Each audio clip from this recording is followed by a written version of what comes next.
Tune in for the audio, or you can even watch back. Giving players all the props, or put them on blast. We don't give no hot takes, only talk facts. We're giving all our devotion, riding high on this wave of emotion. Going all out, yeah, cause this is our time. No, ain't no stopping us till we reach the finish line. All in, we came here to win. We're gonna give everything.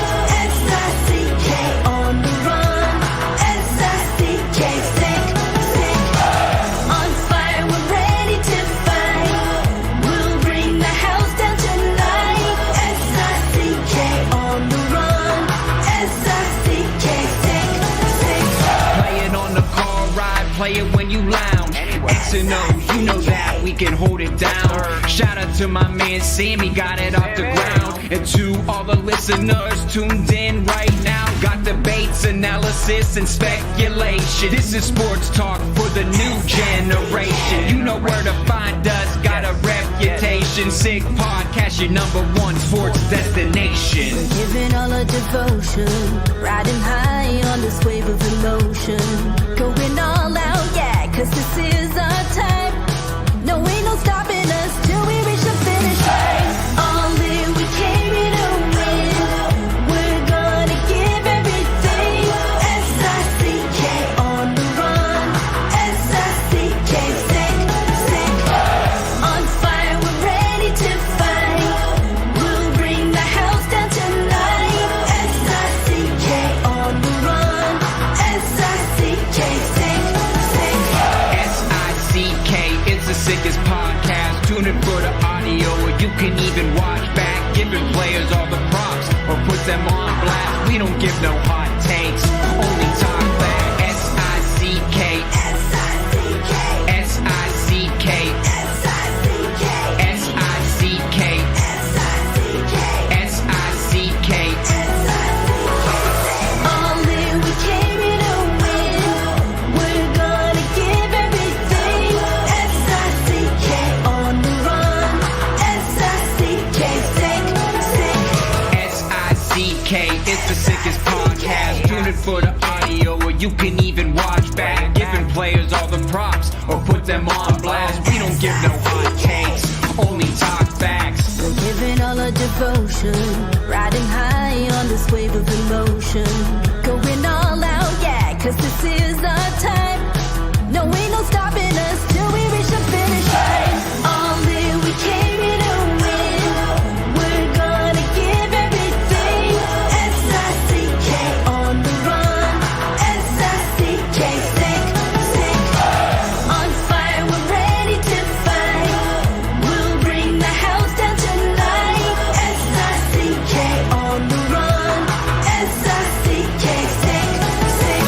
Play it on the car ride, play it when you lounge.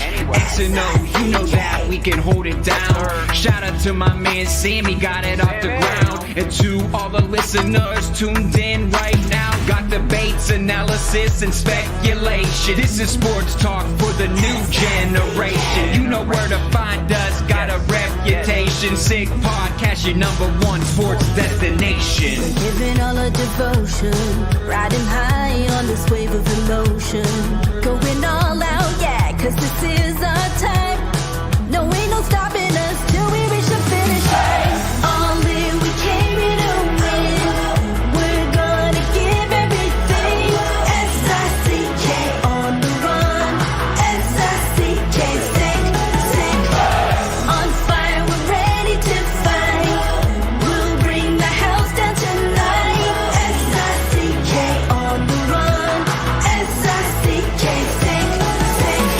S-I-C-K, it's the sickest podcast. Tune in for the audio, or you can even watch back. Giving players all the props, or put them on blast. We don't give no hot takes, only talk back. S-I-C-K, S-I-C-K, S-I-C-K, S-I-C-K, S-I-C-K,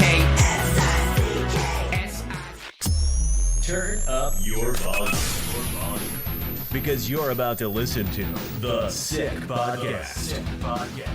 The Eye Test with Pierre, McGuire, and Jimmy Murphy. The Stanley Cup winning Colorado Avalanche And after 22 years, Raymond Mark! The sickest NHL podcast. It's gonna be sick. And welcome to another edition of the Eye Test here on the Sick Podcast Network. I'm Jimmy Murphy. This is Pierre McGuire here.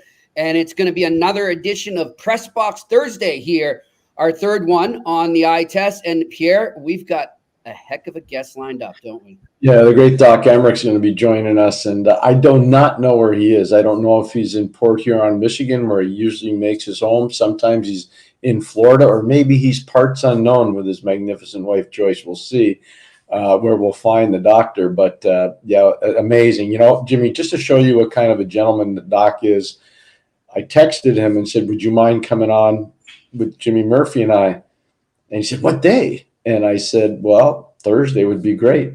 All right, done. Pretty much I'm going, not verbatim, but pretty close. And this morning when I texted him, I said, friendly reminder, you're on with us today. He goes, I feel really badly, but I don't have really good Wi-Fi here, so I won't be able to do it with a picture. And I said, well, don't worry about that, Doc. We need your voice.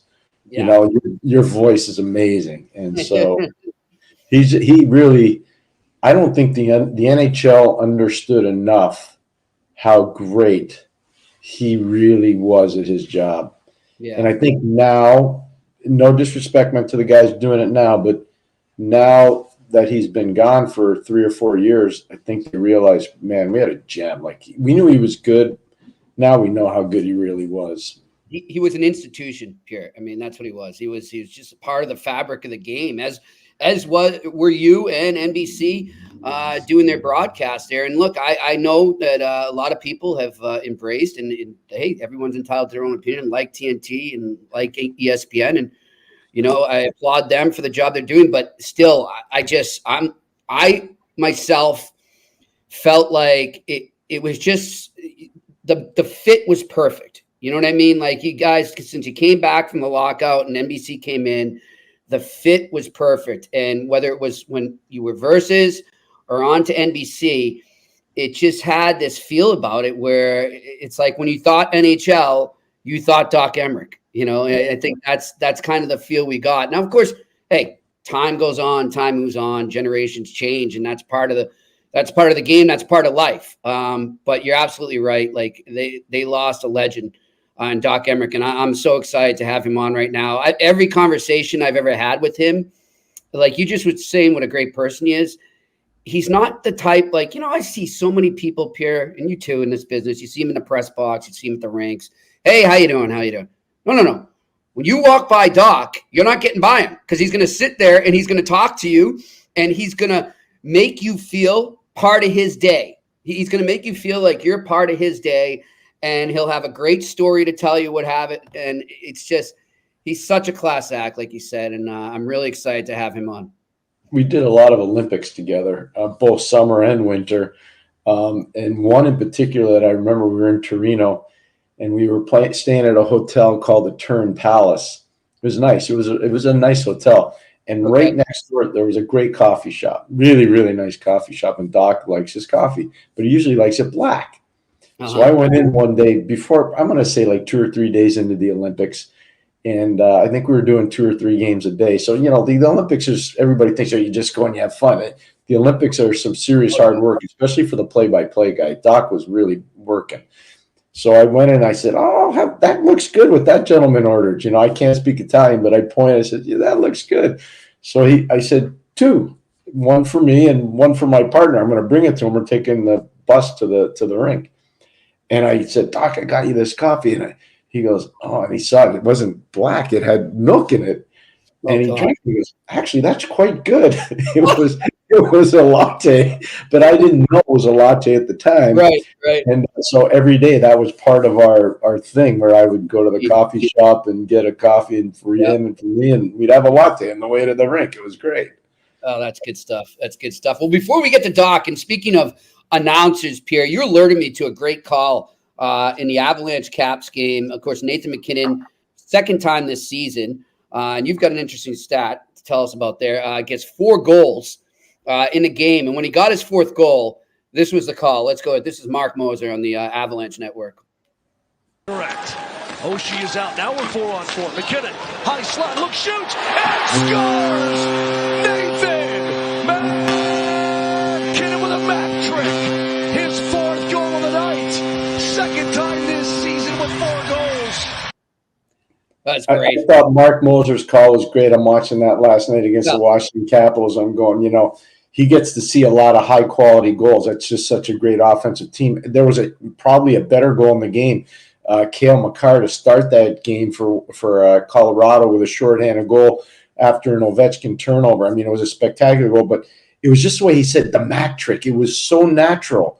It was such a great call. And the stat that Jimmy's alluding to, Michel Goulet, who's been on our show before, and Nathan MacKinnon are the only 2 players in Quebec Nordique, Colorado Avalanche history to actually score twice in one season 4-goal games. So 2 Mac tricks for Goulet, 2 Mac tricks for obviously MacKinnon. But I think there's only one other player in the history of the league that's done it. And he was playing last night, Alexander Ovechkin. Wow. Yeah. And by the way, 2007, 2008, right in there. So it's not something where you score everybody's, some guys get hat tricks, some guys get multiple hat tricks in a season. But to do 4 goals twice in one season, it's pretty amazing. He's still got 30-something games left for MacKinnon in particular. He can do that again. Yeah. I mean, we talk every week. We talk about who's having great seasons, who could be up for the Hart. I mean, every week, he's the front runner. Still, it's been consistent to me that he's hands down the front runner. There's some great candidates out there, but what he's doing in Colorado is pretty unbelievable. And Pierre, like we said repeatedly as well, if they can figure out their goaltending, that's the team to beat in the playoffs. I know the Edmonton Oilers are on a heater for the ages right now. I get it, and they can make it 15 in a row tonight. I understand that. But when you look at if you add a goalie to that team versus if you add a goalie to Edmonton, I still see Colorado as being the more complete team and winning. And I see somebody here, Alex Evanowski, saying, that Edmonton and Colorado could meet up again in the Western Conference Final as they did in 2022. I would take Colorado at this point, depending on the goalie situations. If your team gets a goalie, I think it's a complete crapshoot. I think they're both loading up to try to get a goalie, honestly. And again, look at both teams are playing really well right now, and they deserve a lot of credit, both coaching staffs, both teams. There's a great quote from Jared Bednar, the coach of the Colorado Avalanche. I say this to people that are parents of hockey players or parents of would-be hockey players or just people that love the game. Go read Jared Bednar's quote about Nathan MacKinnon from last night's game, and he talks about it's not just the way he plays, it's the way he carries himself. And I'm paraphrasing, but it's about his intensity, how he makes the players around him better, how he's always pushing himself to go to another level. And I know Nathan's – so if you look at his body of work, starting with a kid growing up in the Maritimes, going to Shattuck St. Mary's, eventually playing in the Quebec Major Junior League with Halifax, being a first overall pick. You know who he copied? Sidney Crosby. Did all those same steps, every single step. And so who's MacKinnon competing against? He's competing against himself and his mentor, Sidney Crosby, and he lives to it every single day. So if you go see that quote from Jared Bednar, and he doesn't talk about the Crosby comparable, I'd throw that in. I bring it in there just to show how great Nathan is. And really, Nathan's a great player. He really is. But he might be, Jimmy, and I know I've said this to you off the air, and I think I may have said it to you, in all the time it did inside the glass with the great Doc Emrick and Eddie Olczyk and John Davidson, of all the time I did it, and it's close to 1,500 games. It might even be 2,000, who knows. I'm just telling you, the most intense guy I ever saw down there was Nathan MacKinnon. It wasn't even close. There's nobody I've seen since 05-06 that's been as intense as Nathan MacKinnon. I hear you. Well, the man you just referenced that you did work with for so long on the NHL on NBC, a legend in our business of broadcasting. Joining us right now is Doc Emrick. Doc, how are you, my friend? Jimmy, good to talk to you. So Nathan only got numbers 27, 28, 29, and 30, right? So he's up to 82 points now, and and it's he and Cooch and nobody else. It looks like it's a big gap between 2 and 3. It's fun to see guys excel like this, and when they're quality human beings, that's pretty impressive too. Pierre, it's good to hear from you. You're only 90 feet away, and I can't see you very well through the snow. But what's the quality of ice here in Ann Arbor today? And Doc's referencing what we were doing at the Winter Classic way back when, and that was a cold one. There were 108,000 people at the Big House in Michigan. And Doc, I don't know how you did that year in, year out, but man, oh man, you never missed a beat. Unbelievable how great you were at all the things, but especially the Winter Classic. Well, it was a lot of fun. We had Detroit and Toronto that day, and Toronto's bus almost didn't get there in time for the warm-up because of the snow and all the traffic. And one thing I'll never forget, among a number of others that day, was that the weather was such that the teams had to divide the sudden death overtime, and it was 5 minutes long, and very close to the 2.5-minute mark. And of course, the fans weren't aware. Most of the fans weren't aware of this. Henrik Zetterberg gets a clean breakaway, and he gets to almost the hash marks in the Toronto zone, and the horn sounds. And fans didn't understand what that was about. Well, that was the halfway mark, and Hank would have probably buried it, and that would have been the game. But as it turned out, Toronto won. Many memories shared with Pierre back through time, including the most unlikely but certainly deserved MVP ever in an all-star game in Nashville, John Scott. And Pierre got the interview with him after the game, and it was priceless because John's wife and little baby were standing on the railing right above the two of them when they had that interview. It was another one of the countless memories. Oh, Doc, you are priceless. But, you know, Jimmy, I just want to say one thing. I hear imitation's a finest form of flattery. And one of the things I hear a lot when I'm watching games, you know, I watch a lot of games, as you know, is where announcers say with the game on his stick, nobody ever utilized that line or created that line except for the great Doc Emrick. And he did that at the Winter Classic in Buffalo, New York with Sidney Crosby. And Doc, that is an iconic line that will live forever and ever and ever. It was awesome. Well, thank you. I only did it twice, and both times it was with Sid. The other time was in an overtime in Philadelphia, and of all things, Sid had fewer teeth in that game than when he started the game, courtesy of the esteemed dentist, Mr. Hatcher, in the first period.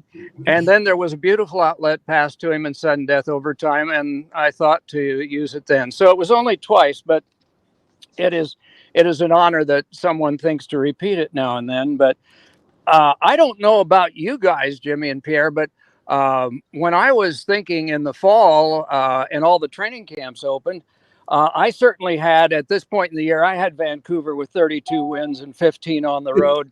And I had Edmonton with 14 straight and still 14 points behind Vancouver.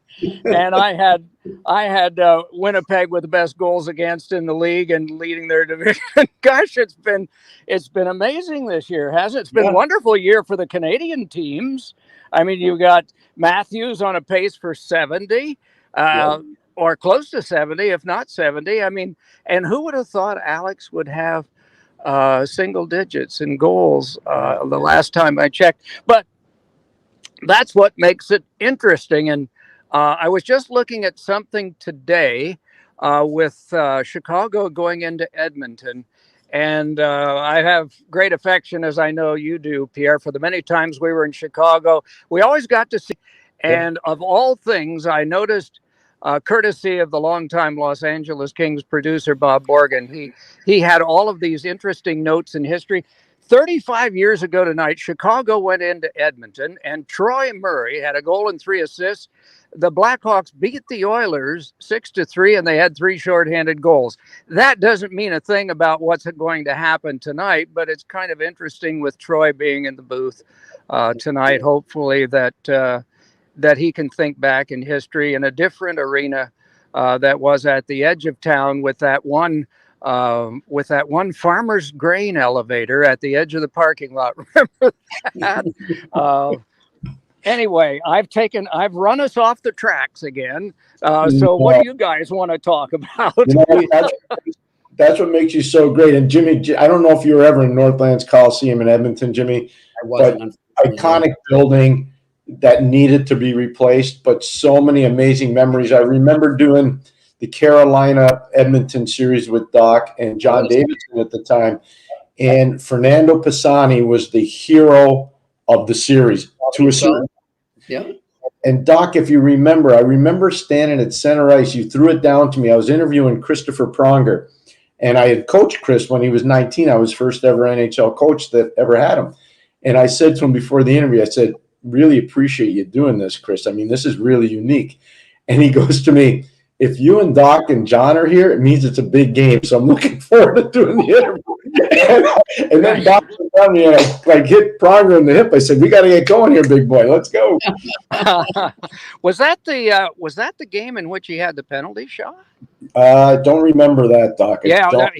He had one during that series right. for the Oilers, but I can't remember whether it was that game or not. But I remember Mr. Game 7 wound up getting an empty net goal at the end, and Carolina, oddly enough, on Andy Griffith's 80th birthday, of all things, a North Carolinian through and through, they won the Stanley Cup that night. And Charles Caton, who I know was a guest on your show, yes. I had gotten in anticipation that they might win. I wouldn't have given it to him had they not, because he would have not felt like it. But I leaned over, and when Williams scored that goal, I threw Chuck Caton a cigar. So, Jimmy, just so you understand the inside joke there, I'll take you inside baseball. When I coached Hartford, Chuck and I would always drive to the airport together. And I would always say, Chuck, I prefer to take my car because your car smells like a cigar. And he would never stop smoking cigars. Like Red Auerbach, huh? He is one of the all-time classics. And, you mentioned earlier that one of the things that I had said that other people use. So anyway, you tell me how much time we have, because I can easily sidewind us into the ditch here. But anyway, so there's a game in Hartford, and it's a back-to-back, and Bill Clement and I have the second game of the two. So we're just watching the game, and we decided to leave early. So outside the Hartford Civic Center, there's this hot dog cart. So we're outside getting a hot dog, and the game's not over yet, but the guy at the hot dog cart, he's got the game on. And Chuck's describing the game, and it's late in the game, and Hartford's behind by 1. And so they pull the goaltender, and I'm overhearing Chuck describe how it's going. And he said, and so the net's empty, and the Whalers advance to center, and they dump it in, and they pour in after it. And I thought, what a wonderful description of a team trying to get in with and get the loose puck. So Chuck is well aware that I've stolen that from him and used it on a number of occasions, but we all borrow from one another. Oh, man. Doc, I want to ask you, because a friend of mine, and I've done some work with him as well, he hosts the Ice Guys podcast, a gambling podcast, but he's in the chat room here, and he's just going through all the different, he said the Doc Dictionary of Words, and he's got drubbed, nubbed, pitchfork, filtered, skyhook, foistered, spirited, wedge, and so on. Doc, you just talked how you borrow them and you guys switch them off between different broadcasters as well. But I'm wondering how many of those just came to you right in the moment, and how many maybe did you know ahead of time that you were going to use? Was it they all came? Yeah, they all came in the moment. But I'll tell you what, I was in the IHL and I was going to Miami University, and I hadn't gotten to be a professional announcer yet.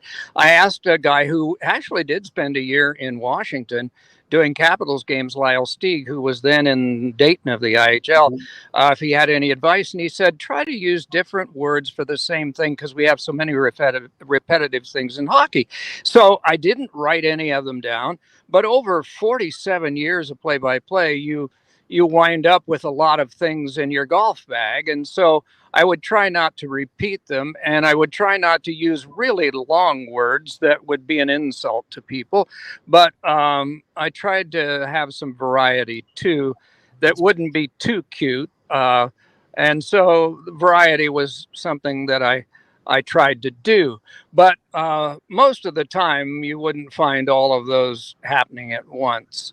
They were just spread out over a greater period of time than you might think. But yeah, somebody put together a rap song that used all of those at one time. And I think Larry Robinson, when he was coaching the Devils, came in, and Stan Fischler, one of our hosts, had a thing called Chuck the Duck that would come down if a certain word were used in the intermission, and Larry looked up at the duck that was hanging there that could be suspended at any time.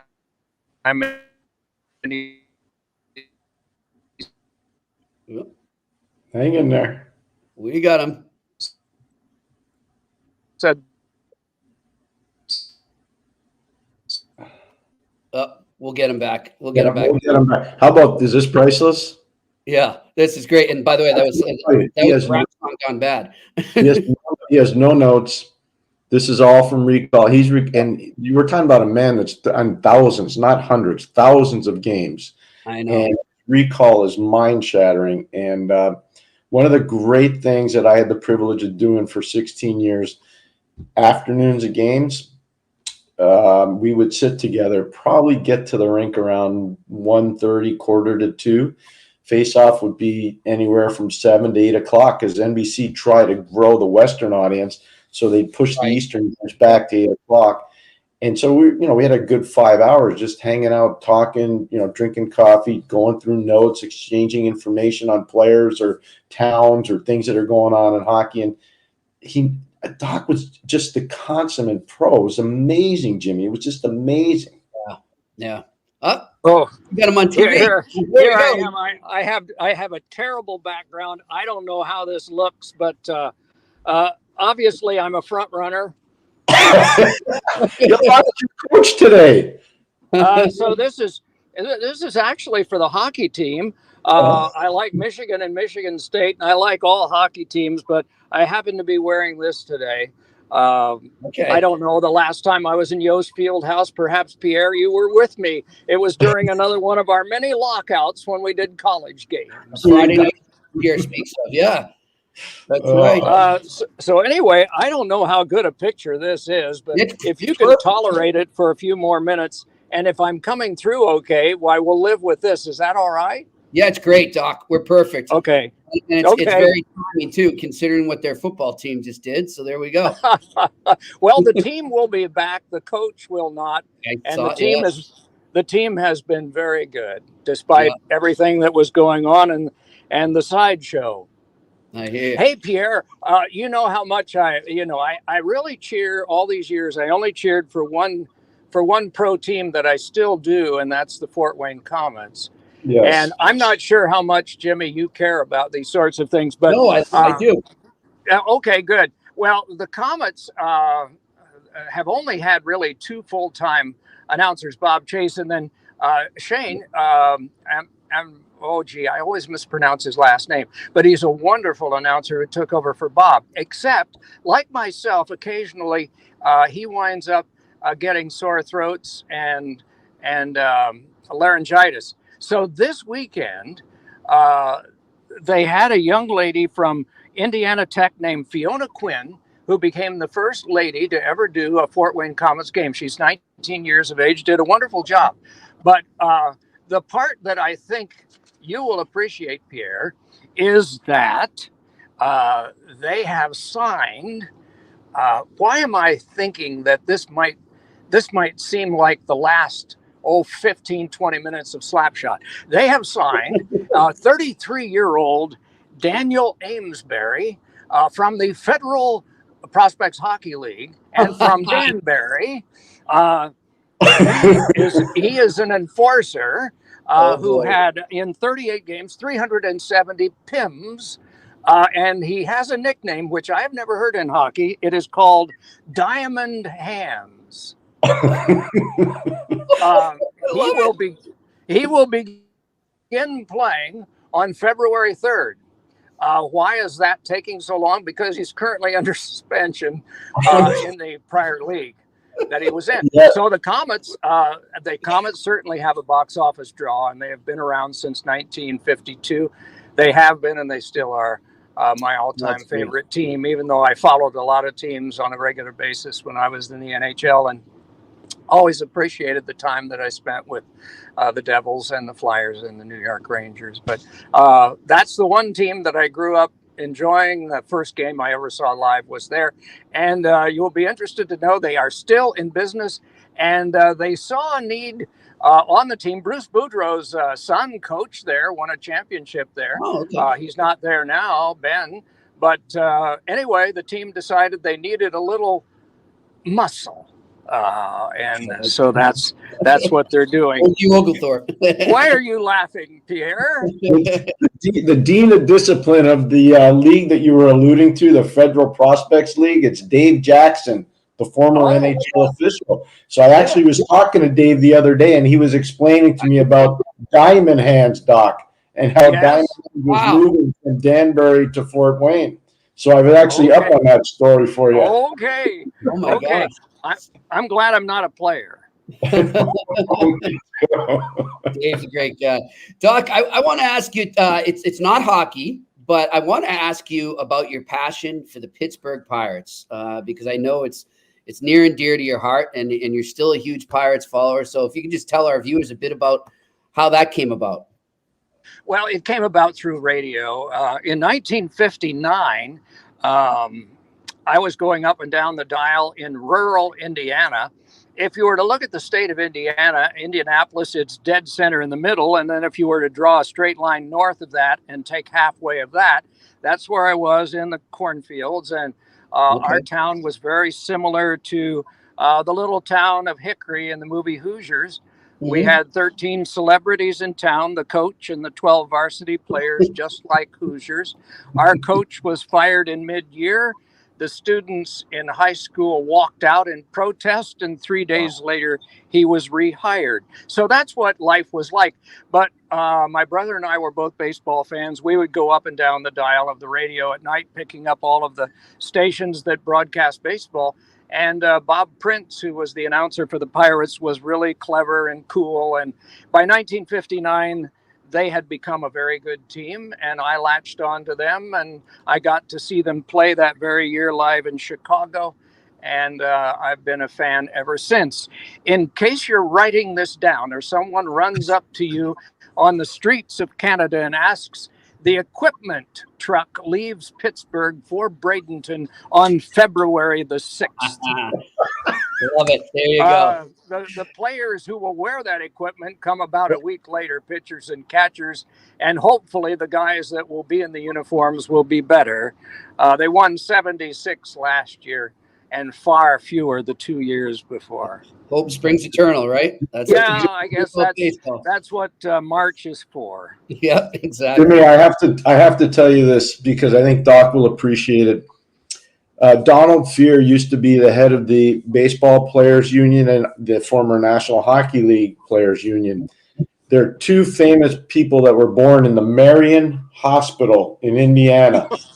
One is Donald Fear, and one is the legendary Doc Emrick.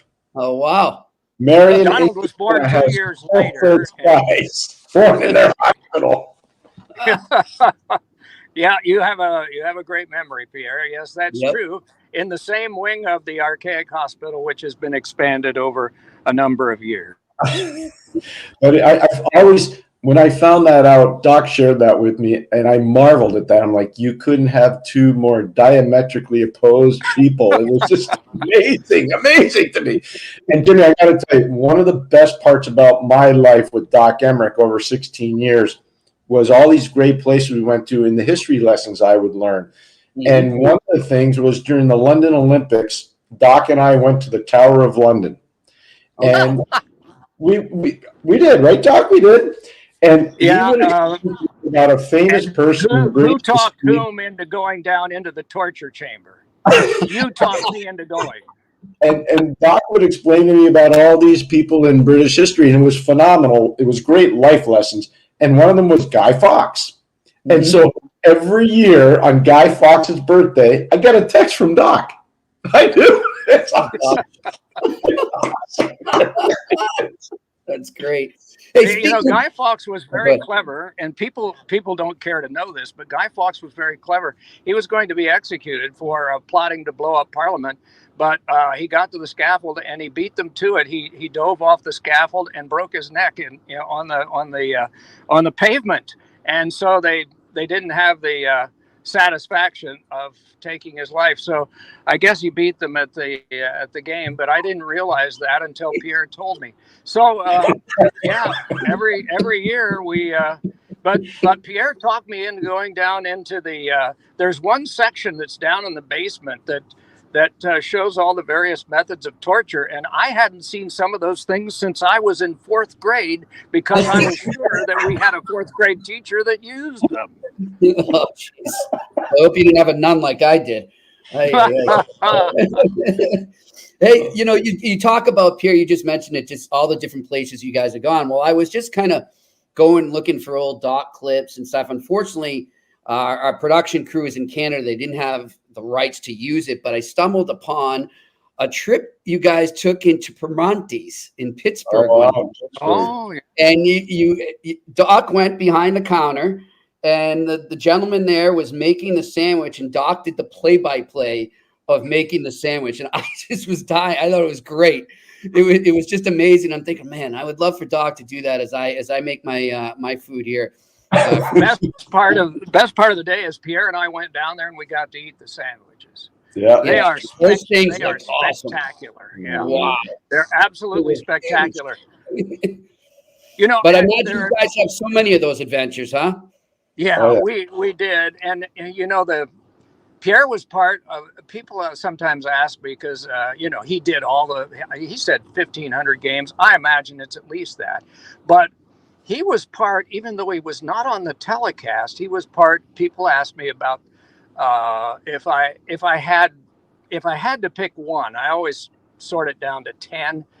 If I had to pick one game that stood out in my memory, it was not for anything that I said, but Pierre was part of it, even though he wasn't on our telecast that day.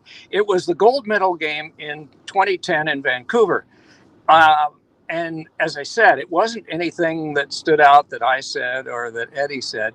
Pierre was on with Chris Cuthbert and the gang in Canada that day, but we had the rights to use post-game interviews that he had done on our show on NBC before we signed off. So anyway, this game was seen by more people in the United States than any other game since 1980 in the Olympics. And part of the reason had a lot to do with several things. One, it was just before the closing ceremony. So a lot of people that really didn't follow hockey in the U.S. had the television on. It was a Sunday afternoon in all time zones in the United States. Some of them were having Olympics parties, or they just were having groups over. And it was the U.S. against Canada. And the game, you know, was close during the course of the game, so they stayed with it. And then it had the best things to offer that I felt hockey had. It was competitive. It not only had a lot of names that were familiar to people who had not really followed hockey, but they knew enough to know some familiar names. And then it had this element in hockey that is always thrilling, in that you can't turn it off. Not only for the gravity of the game, in that there were gold medals and silver medals were going to be given out after, but it was the last minute and the goaltender was pulled and the outcome was in doubt. And then Zach Parise scored. And then there was an intermission. And more people started letting other people know that the gold medal game was going to overtime. And then there was this magnificent conclusion in that Crosby scored on Ryan Miller, who had had a gallant performance. And afterward, I remember I didn't say much for a long period of time as they had handshakes, and our geniuses in the truck, probably just like Canada's, showed the elation of one team, the dejection of the other, the good sportsmanship of shaking hands. And then we got a chance to run Pierre's interviews with Ryan Miller, the losing goalie, and Sidney Crosby, the victorious goal scorer, and how both of them commented so much about how good it was to be in the Olympics, and they spoke well about not only being in the game, but everything else. And I came away from that day probably never being more proud to be around hockey and around hockey players than I'd ever been in my life. And that's probably why that game stands out more than any other game that I was involved in. And Pierre wasn't on the crew, but he was a part of the show. Yeah, and that was one of the clips I found that I wanted to use. Too bad, but hey, great minds think alike. Jimmy, you asked me a question once. What's the best game I was ever part of? And I told you the gold medal game in the 2010 Olympics. It was out at that. And the way Doc just described that is unbelievable. I've never heard a description like that. Yeah. And while it was the most watched game in U.S. TV history since 1980, in Canada, 26 million people watched that game. The population at that time of Canada was 33 million people. Good grief. Is that right? Wow.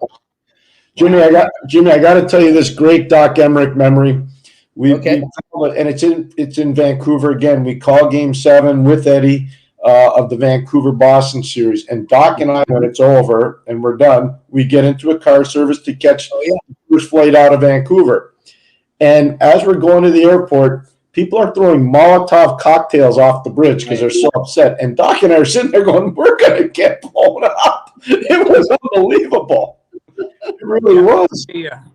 We got to the airport, and Pierre was a member of this exclusive club, and he was able to get me in with him. And we watched on TV in shock as the TV cameras were covering what was going on downtown in Vancouver. And transition, I am so happy to see. And I wonder, you guys, if you have an opinion on how much credit Bruce gets for what the Canucks are doing this year. I always feel that Bruce doesn't get adequate credit sometimes for what he does, but I really felt that he had done an awful lot last year toward the wonderful showing that the Canucks are having this year, but maybe not. You guys are closer to it than I. Where I am right now, I don't have the NHL package, and not having to watch games that begin at 10:30, I don't see the Canucks as often as I should to comment. Well, I don't know. I think he did. The players loved him. You know that. I mean, that wasn't an issue. So I think he deserves some credit as well. And as we've said many times, Pierre, Rick Tocchet. I mean, he has to be the Jack Adams Award front runner right now. Yeah, he's done a wonderful job too. That's for sure. Rick seems to make everything better once he comes in too, like he did before. But I remember. I used to use the word hatcheted to describe his slap shot in Philadelphia because he would draw the stick way back over his shoulder like a golfer would, way back, and then follow through. And not everybody did that, but it was nice to know him at that time, and it's always nice to know him now. But Bruce might be coming back someday for another run at it. Hard to know. Well, we're going to get Bruce on the eye test, Doc. I know we're going to get on. Good. Yeah. Jimmy, Ned Braden, one of your favorite players, Ned Braden, was 78 yesterday. Probably still, maybe Diamond Hands could give him a couple of lessons if he was up to it. Jimmy, in the 2014 Olympics in Sochi, Doc and I were two of the first people boots on the ground. We came over from New York on a chartered aircraft with some NBC officials. And it was, Doc, I think you would say probably the most arduous travel to an Olympic Games for us. Would you agree? Yeah, and remember the first night we all got together and walked around on the grounds, and it was kind of lonesome out there in the wide open spaces with the arenas sort of standing around. And one other memory I have from that, and I think Pierre noticed it too, is there was very tight security. And it seemed to me, you couldn't go to one fence and go to another without a security person scanning your pass. Mm-hmm. And after the Russian team was out, those gates were standing open. It was not a matter. It didn't matter anymore. But they sure were keyed up for the Russians to win. They did win the World Championships later in the year, but they did not win the big one. They sure did. Yep. Oh boy! But I just what Doc said, and I didn't rehearse it with him, Jimmy. But that's what I remember the most from Sochi was how upset the Russian fans were when they lost in the Olympics, and how upset they were when they lost in the TJOC shootout game. Mr. Putin was sitting right behind me. I was between the benches. And I turned around. I thought, like, if looks could kill, he would have had a lot of murders on his hands. Oh, boy. Yeah, the coach didn't last much longer than that. But TJ, I remember TJ said to you, and he also said to Dan Patrick once he got on that show and on the Today Show, he kept saying, "You guys are making too much of this." Well, I don't think so. I mean. This was even though it wasn't the big showdown game that it was in '80. I mean, it was kind of approaching sort of a Mike Eruzione moment because of the drama of scoring 4 goals on 6 shots. Yeah. But it was one of the all-time fun things. And I remember asking him in Chicago when he came in with St. Louis about a month later if that was the biggest moment of his life, and he said, "No, about 2 weeks after we got home, I saw the birth of my first child. That topped it all." There you go. That's right. That's right. Well, I remember doing the Stanley Cup final when he was a member of the Washington Capitals, and his father was ill, and we got him on the air, and he talked about his father's debilitating disease. But Doc called that game with Eddie and I, and it's one of those you always remember, and that was the great save, right, Doc, by the Washington Capitals. Unbelievable. Yes.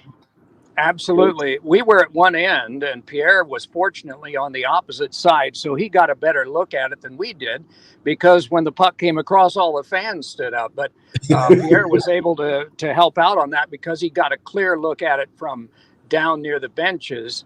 But it was a magnificent save, and you can always overemphasize how much those things change a series, but it seemed to me it made a big difference, and I think it did to Pierre too. And Washington was long overdue to get a championship. And that year when they scored, when Kucherov got the big goal in overtime and they got past Pittsburgh, finally they were on their way. But it looked like they were not going to make it there because they lost the first 2 to Columbus in the very first round. Absolutely. And it took overtime for them to reverse their field and come back. And so all of those things, the difference between winning and losing is so small. It's so small. Absolutely. Well, Jimmy, Garfield hits the crossbar and maybe San Jose beats Toronto, right? Yeah. Way back when. Jimmy, you were only 4. No, I was older. Oh, okay. I'm not as young as you'd think. I appreciate it, though. Okay. I want to ask you guys too quick before we let Doc go. But I mean, and I don't want to let us, if he can stay more. We just don't want to keep you too long, Doc. But no, that's all right. I turn into a pumpkin at 4:50. Okay, perfect. Yeah, you should see it. This Michigan hat turns into Michigan State, and all kinds of bad stuff happen. So I want to ask you guys, when you started working with the NHL and NBC together, what was your vision for what you guys were going to do for the broadcast and just for the game? And I guess, when it was all said and done, how much did you feel you accomplished that? So I'll let you start, Doc. Oh, well, I was a guy that was amazed at what our sports producer and producer of hockey, Sam Flood, came up with, because I didn't think it would work. You're gonna have the coaches do live interviews and then have them played back. You're going to have them taped during the game, during a period in a stoppage of play. They're not going to go for that. And Pierre was the guy that had to bring it off. Then you're gonna have them give up 36 inches or maybe 24 inches of space between the benches to us, and we're going to be down there and have a guy down there to comment on the game within earshot of the players. Well, they're not going to go for that, but they did, and now it's a standard in the business, and that was all created. Sam Flood thought of it, got it approved by the league. The coaches went for it. The teams went for it. And Pierre was the guy that had to do it. And I'm glad it was him. And the first time we tried it out was Philadelphia and Detroit.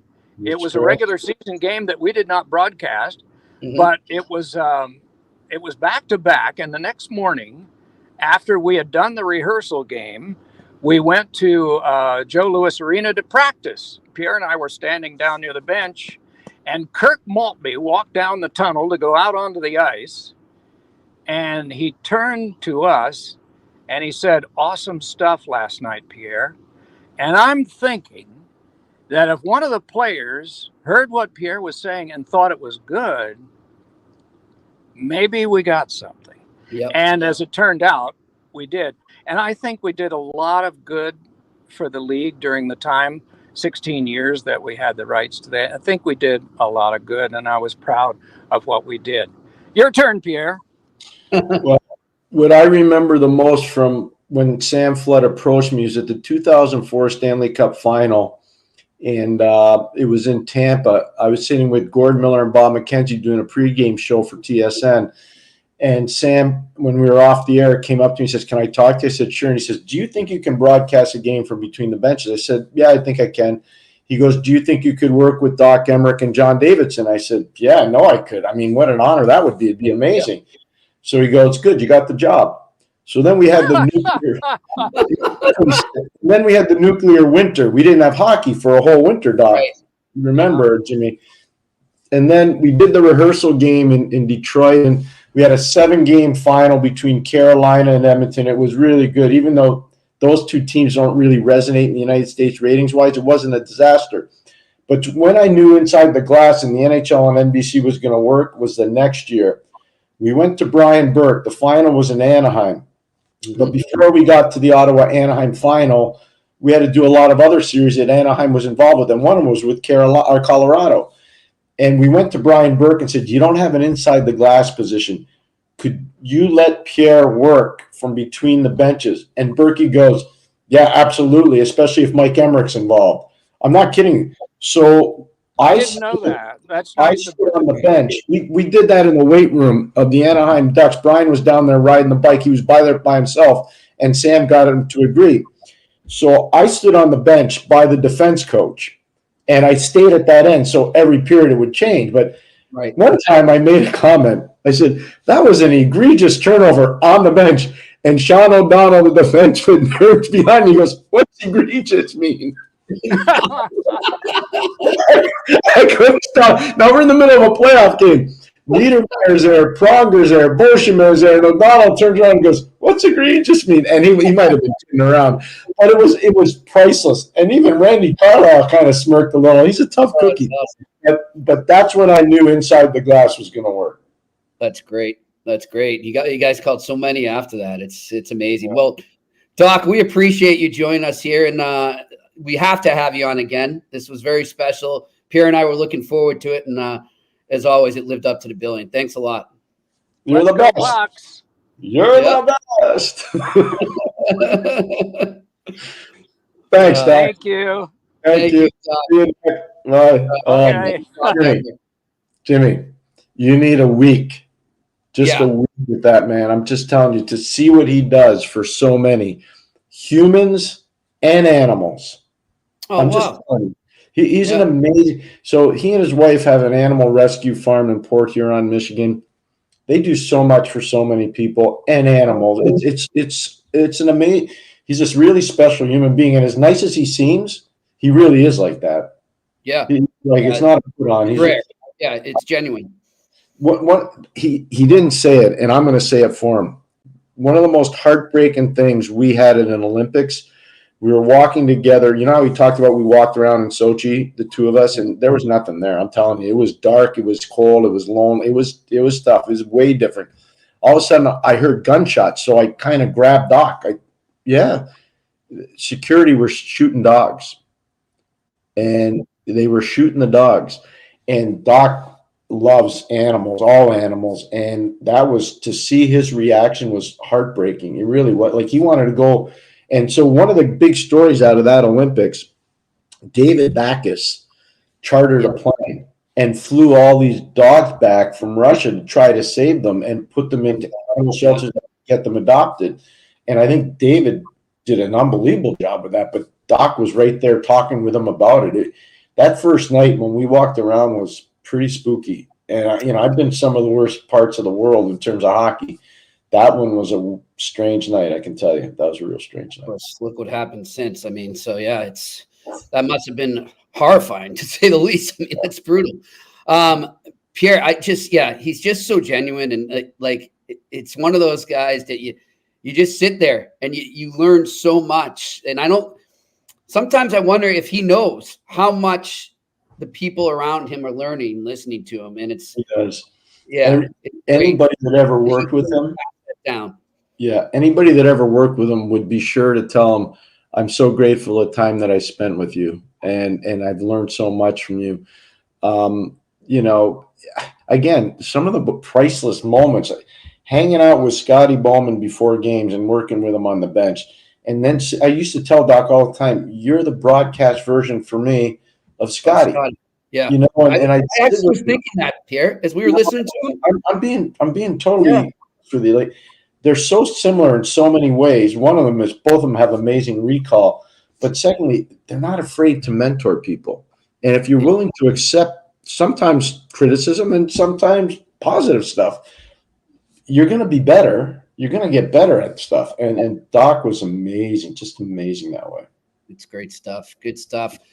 Well, I'm so happy we had him on there. And you know what, too? I mean, you're right, Pierre. We should try and get Bruce on, too. Oh, we're going to get Bruce on. Bruce will come on. One of the guys I really want to get on, and we'll get him on, is Rick Tocchet. And, I don't like to intrude with guys that have, pro games and they're under.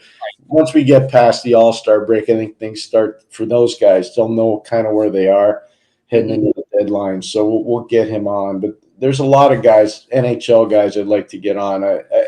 It's great to have these stories, though. It's just, that's what I love about this the most, is just listening to that. And I think for our viewers out there, Pierre, that watched all these games with you and Doc, for you guys to be able to take them to the human side of it, I think is something, and that's why this was so special. Well, to me, it meant a lot. I texted Doc, and within 30 seconds, he was right back. And he said, of course I'll come on. And, it meant a lot to me. Because, you work with somebody and you really care. And so, you get Christmas cards from people. And all his notes, I remember when my daughter was graduating from Dartmouth a year ago. And the note that he sent my daughter, Justine, was just amazing. It was amazing. And, she would come to games whenever we were in New York, because we lived in Connecticut then. She'd come to games, or my son would come to games. And, Doc would explain different things. And just awesome stuff. Like, nobody would ever know unless you were there. You would never know, It's great stuff. Yeah. Well, Pierre, I'm gonna close this out. And any questions or no? We can take some questions, and then I'll get to I like one something for you when we end this. Let's get to some questions first, and then I got something to play for you at the end. Okay. All right. What do we got? Alfonso Reda says, hey, Pierre, I'm a big fan of yours. I have a question that's off topic. Growing up, my favorite player was Pavel Bure. But being from Montreal, I wasn't able to watch the late night games. My question is, in terms of goal scoring, was Bure more exciting to watch than McDavid? I'm going to say this. They're probably the most similar. I'd say of the older players, Bure was probably the most similar to McDavid. What a good question. Was it Alfonso? Yeah. What a great question, Alfonso. Very similar. I used to draw game plans, when we were playing against Pavel Bure, Trevor Linden, those Vancouver teams. I mean, they were, Pat Quinn was a coach. Ricky Lee was the assistant coach back then. They were real good team. Obviously, they went to the Stanley Cup final, lost in the Game 7 of the New York Rangers in '94. But starting in 90, 91, right in there, I remember going into Vancouver a lot. Pavel was unbelievable. At that time, you didn't have a lot of guys that could skate like that. Maybe Paul Coffey, maybe Sergei Fedorov, but there were not a lot of guys that could skate like that. Now, they got a lot of guys that can skate like that. But I would just say that very, very similar. Pavel is the best sixth-round pick in the history of the NHL. And that's all because of Brian Burke, by the way. Brian Burke stole him in Vancouver. Brian was the assistant GM in Vancouver, and I don't know how they pulled it off because everybody knew how good Bure was, but Berkey found a loophole, and they found a way to get him. Good stuff. All right, next question. For Marvin Matthews, who would be your choice for the Calder if Bedard doesn't win it? That's good. Who do you like, Jimmy? Whew. You know what? I have one.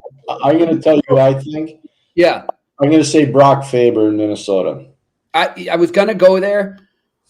Yeah, I'd go with Faber too, Pierre. And it's funny because I think when you started talking about Faber, right? I think when Everson got fired, you said he was going to benefit the most from him. Yeah. And he did. He picked up, he starts racking up those minutes, Pierre. And then, unfortunately, Bedard gets hurt and he's been out. And I've been thinking about that. It's funny that Marvin brought that question up. Like, that's something we should reevaluate because is it a lock that Bedard gets it, Pierre? I mean, not if he's missing 6 more weeks because Fantilli's probably going to pass him in points. Fantilli? Faber's playing almost 30 minutes, 28 to 30. Cooley? You got Logan Cooley? Yeah, Cooley. I mean, Cooley kind of cooled off. Now he's starting to heat up again. He scored last night in Florida, made a beautiful play the other night against Pittsburgh in Arizona. So, yeah, no, he could. But if Fantilli starts to heat up and Faber keeps on this track and, Bedard misses 6 more weeks, that's going to be tough for him. Really tough. I mean, I feel bad for him, right? In the beginning of the season that would happen. All right, let's go to another one. Alex Evanowski, if Boston plays Florida again in the playoffs, who do you give the advantage to? Florida looks like a team on a mission. Excuse me. I'll just say, and I was thinking about this watching the game last night between the Bruins and Carolina. And by the way, I don't think the Bruins want to play Carolina either. They own them over the past 5 years. Yeah. I would give the edge to Florida. I would think, I know there'll be a built-in revenge factor for the Bruins, and that could help, but at the same time, it could distract them. And I think you look at teams like Florida or Carolina, and the Bruins have trouble with them, Pierre, because they're just so tenacious. Their forechecks are just right on top of you. And when the Bruins feel pressured, they don't tend to do well. And you saw that last night. I mean, the Bruins could not get out of their zone for a good portion of that game. I'm going to answer the question this way. I think it's going to come down to what both teams do if they do anything at the trade deadline. I think that's how similar the rosters are. And I think whomever makes the best move at the deadline gives themselves an advantage if those two teams play one another. All right, next question. Rich H., any thoughts on the Women's Professional League? Yeah, I'm shocked. I'm shocked at the hitting. I'm shocked at how ferocious the hitting is, and I respect the women for doing it. But I was not expecting that. I really wasn't, Jimmy. I don't think anybody was.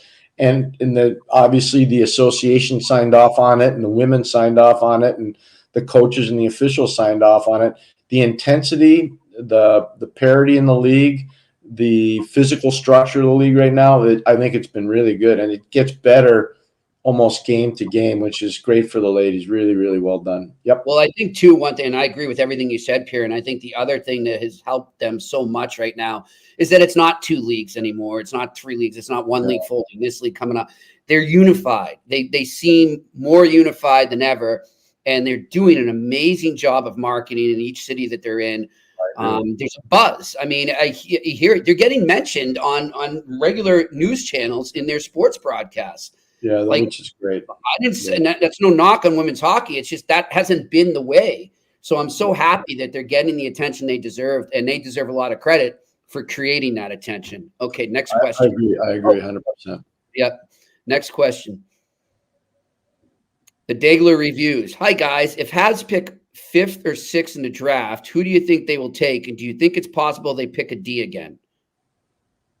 I'm going to say if there's one player available who they would pick, Cole Yzerman.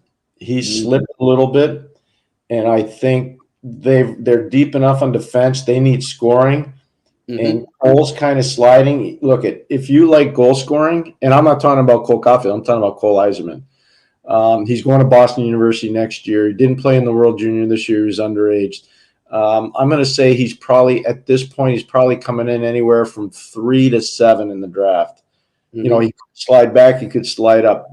If you were to ask me in the first quarter who would have gone second in the draft, I would have said Yzerman would have gone second in the draft.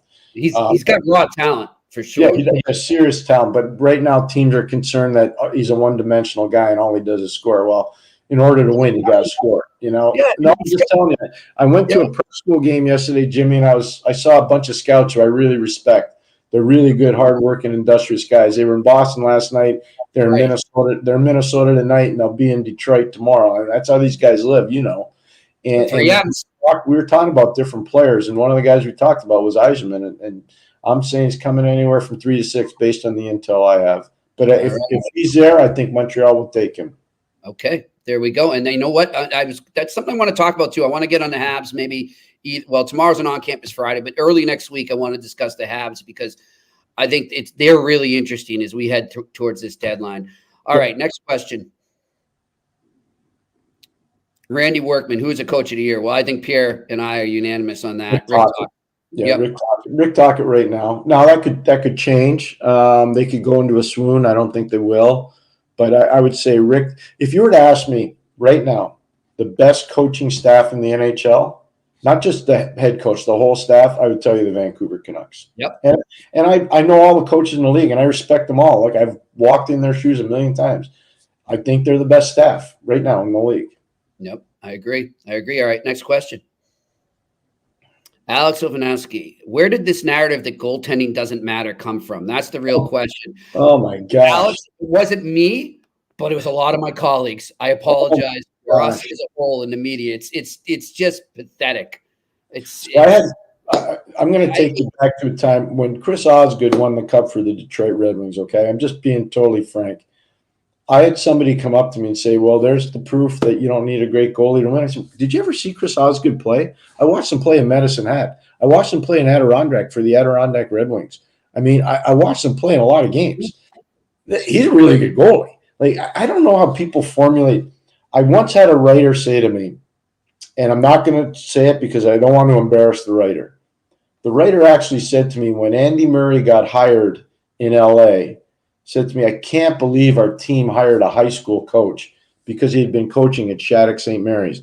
They had no idea of the years he had spent coaching in Europe. They had no idea of the years he had spent coaching Canadian University. No idea that he had coached in a Stanley Cup final, not only in Philadelphia, but in Minnesota as well. No clue. Yeah. But yet that was I can't believe we hired a high school coach. Yet they had no idea. Yeah. I know. Pierre, you know, one thing, and with that, that'll be it for questions. I apologize. We're up against it, guys, but save him. We'll get more in tomorrow a little after we have Coach Ted Donato from Harvard. We're looking forward to it on campus Friday. I was talking with a coach today. He's excited to come on. So no hard questions for him from you. Let me do the hard question. But I want to just say, in terms of narrative, that's one thing that bugs me, Pierre. And, you know, I think that's one thing you've taught me ever since I've known you, was to do research, to know before you go out there and you form a narrative or an opinion, you know, be able to back it up. Don't just throw it out there. And I think, unfortunately, in the age of social media and of, you know, just shock jock radio, it's become too accepted that people can just throw things out there and then it just blows up and it goes and even after numerous times when it's proven wrong, people still go with it. And that to me is what's so frustrating, but it's just, unfortunately, that's the way things are right now. You know, I said, Pierre, and you know, I was adamant about this. I did not want the Bruins to bring back Tyler Bertuzzi. I just didn't think it was a fit. I didn't ask for too much. And I didn't think he was as good as the numbers said. If you watched his game closely in that series against Florida, he was a turnover machine. He wasn't playing a 200-foot game. And I just didn't think, in reality, I think he was almost a mirage. He wasn't really fitting into that system. And I got hammered for it. And, now crickets. And how's he doing in Toronto? So it's a sad reality of our business where these natters get thrown out there and they just become fact to so many people, Pierre. It's tough to swallow sometimes. This was an amazing show. Doc Emrick was spectacular. I mean, if only they could be like him. That's what we need. Man, that was awesome. How about how quickly he referenced Chuck Caton? That was great. And that he had listened to it. Yeah, he'd heard him on our show. Charlie's unbelievable, Chuck Caton. And I cannot believe, I'm just saying this, I'm throwing it out there. Chuck doesn't need a job. He's fine. I can't believe nobody has called up Chuck Caton and said, we want you to broadcast games for us. Mm-hmm. I'm just telling you. I thought he's not retired, Pierre? No, he wants to work. I mean, he can work, but I don't know. Something happened there. Anyways, the long story short is somebody should be picking the phone up and saying, you want to work? Dude, we got a job for you. It'd be great. He'd be great. Oh, he's so good. He's so good. He is a legend. Again, you spend time in the foxhole with somebody, you get to find out what their true colors are pretty quick. And I had some amazing, amazing trips with that guy, Chuck Caton, and just like with Doc Emrick, just like with Scotty Bowman. And you got to defer to those people because they're legends in the business, and you learn so much from them. You really do. Well, to close it out, Pierre, I want to play this for you and for Doc if he's still listening. Because I thought you see a lot of goodbyes in TV, movies, what have you, or, goodbye speeches at the end of careers. And I found when I was scrolling through for some Doc clips, I found this clip, and it was Doc's final calling off, his final signing off for NBC. So we're going to close the show with this. Thanks to Doc Emrick for joining us. Thank you to you, Pierre, for setting that up. Thanks to our production crew, and thank you to all our viewers there in the chat room. We appreciate it. Another edition of the Eye Test on the Sick Podcast Network. Enjoy this sign-off by Doc Emrick. We have shown you 16 of these, and 16 teams clustered together for one last picture.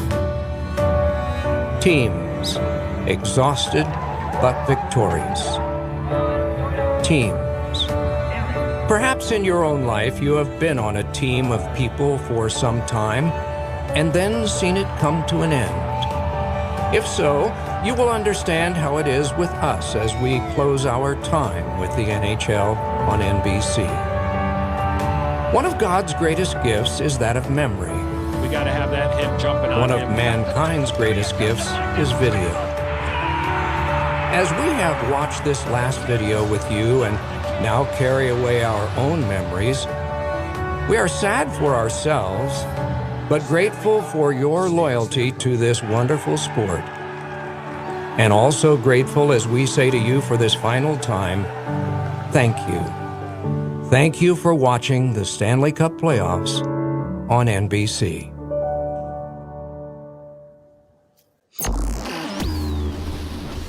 And that's a wrap. Hope you don't miss us too much until next time. Follow the Eye Test with Pierre McGuire and Jimmy Murphy on YouTube, Facebook, Google Play, and Apple Podcasts.